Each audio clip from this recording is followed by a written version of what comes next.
Hi and welcome to the Take Control of the Noisy Class videos. Now in this video I want to give you a little used and often forgotten but very effective way of taking control of really tough groups of students right at the start of lessons. So this is for those groups that take ages to settle, are very noisy and disruptive, and they cause you a lot of stress and take a lot of time getting to settle down.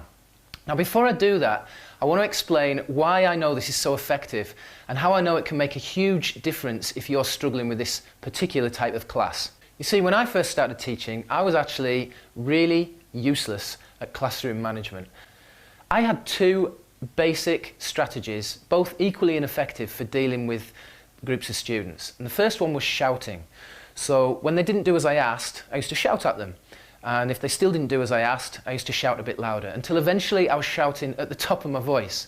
Now if you get to the point where you're yelling and screaming at the kids, as I was, and they're still ignoring you, you've basically lost all credibility. You've shown that you have no control whatsoever. And in my particular case, the kids were just laughing at me. So that was a very ineffective strategy to use. So my second strategy was my clutching at straws strategy, and this was when everything had got on top of me and nothing was working. I used to send the kids out, and often I would only have half the kids left in the classroom because I just got so frustrated with them. The message I was giving to the kids was, I can't control you, so I'm going to send you to somebody who can. So again, I had no credibility and they didn't see me as someone who was in control. But also, a lot of the other members of the staff could see that I wasn't in control as well. And that really hit me hard. That added to my stress and my frustration. Now I went from that situation, through trial and error and through learning from other colleagues and learning from videos and books, I went from that situation of not being able to control kids to being able to go into pretty much any classroom at all and be able to get almost instant respect and control and compliance from the kids. And I was able to build really trusting, positive bonds with some of the most challenging and challenged kids in the school, really very quickly.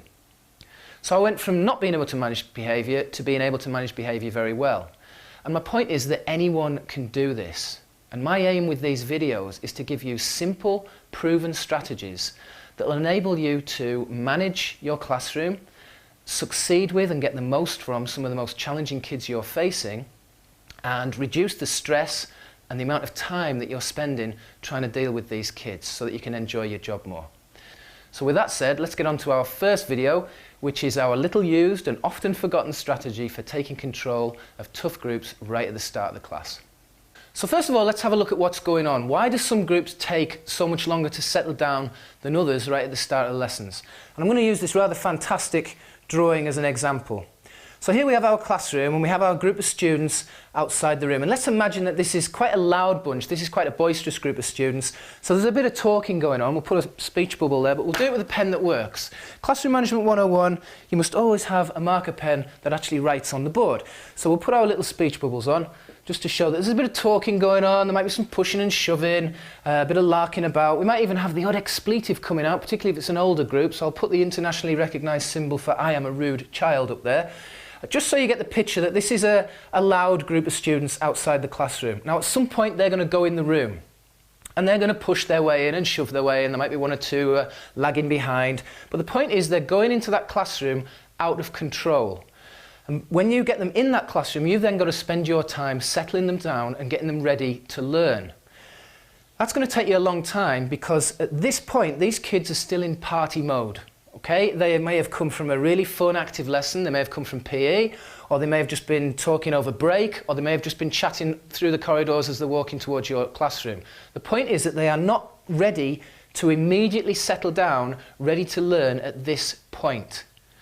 Now, from a psychological point of view, if you let those kids in when they're out of control, there's an imbalance of power. They are entering your classroom on their terms, and that's where a lot of the problems lie.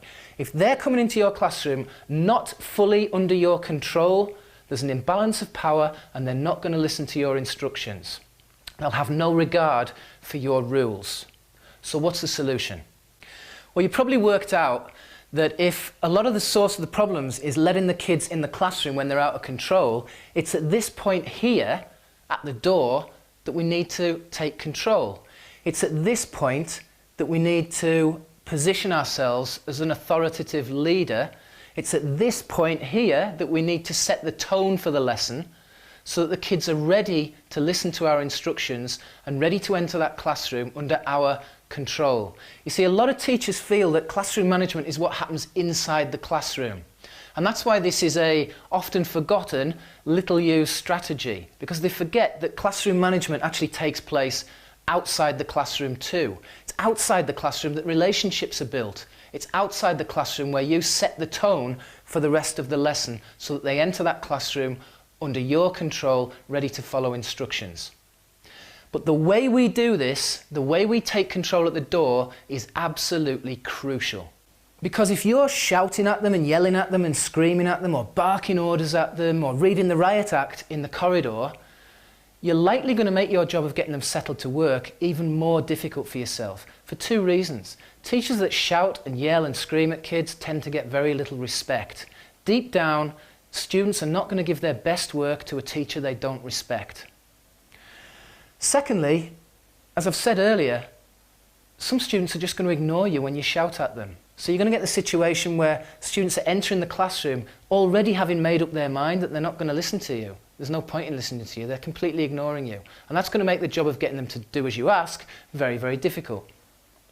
So a much better way is to settle them down gradually. We've got to gradually move them into a state where they are much more likely to listen to what you're saying, much more likely to do as you ask, and therefore much more likely to settle down to work when you tell them to do so. Very importantly, they're going to be moving into this classroom on your terms, following your acceptable rules for appropriate behaviour. Now the way we do that is, I need my red pen for this bit, firstly by making non-confrontational statements, and two, with a little bit of informal chit-chat, which I'll explain in a moment. Okay, first of all, non-confrontational statements. What do I mean by that? Well, confrontational statements are those where you're talking about the things that are going wrong. You're accusing students for doing things wrong. You're blaming them for doing things wrong. You're talking about the behaviours that you don't want to see. So it's things like, Paul, why are you always late? Or Carly, why are you always making so much noise? You two, stop fighting. You, get lined up against the corridor. We're talking about things that we don't want to see, and it basically just reinforces that behaviour and sets a very negative tone for the rest of the lesson. Non-confrontational statements are reinforcing the things that we do want to see. So it's reminding students about the things that they are doing right and encouraging others to do it right as well. So Paul, thanks very much for being on time. I see you got a pen as well, brilliant. Let's have you lined up quietly with everyone else, brilliant.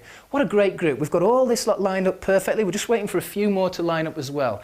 Carly, I'm so pleased that you've settled right down. You look as if you're ready to come in and start work, thank you very much. Those sorts of statements are going to reinforce those behaviours that we do want to see.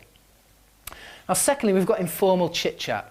And there's no doubt that teachers who are comfortable chatting with their students outside the classroom, in the bus queue or at break time, in the corridors, tend to get much more respect from their students and tend to find students responding much more positively to them. So you need to be able to chat with your students comfortably outside the classroom. It's also a great time to divide and conquer. So rather than trying to address the whole group at once, you're just moving through small groups and chatting to small groups and individual students. Now, if you're not comfortable chatting with your students, and you really need to be, you need to get into kid culture. Start watching the films they watch. Start watching the TV programs they watch. Look at the fashions. Look at the jokes, the humour that they're into. And then you're down on their wavelength. You can't expect them to come up to your wavelength. You've got to get down to theirs if you want their respect. So a teacher who stands po-faced and can't chat with those students isn't going to get the same level of respect as someone who can get down to their level. Now, you'll find that when you follow this process of non-confrontational reminders about what you do want to see and a little bit of informal chit-chat, you very quickly see this group start to settle down into a more manageable frame of mind. And you'll then find it much easier to get them to listen to your instructions when you do want to get them to start work.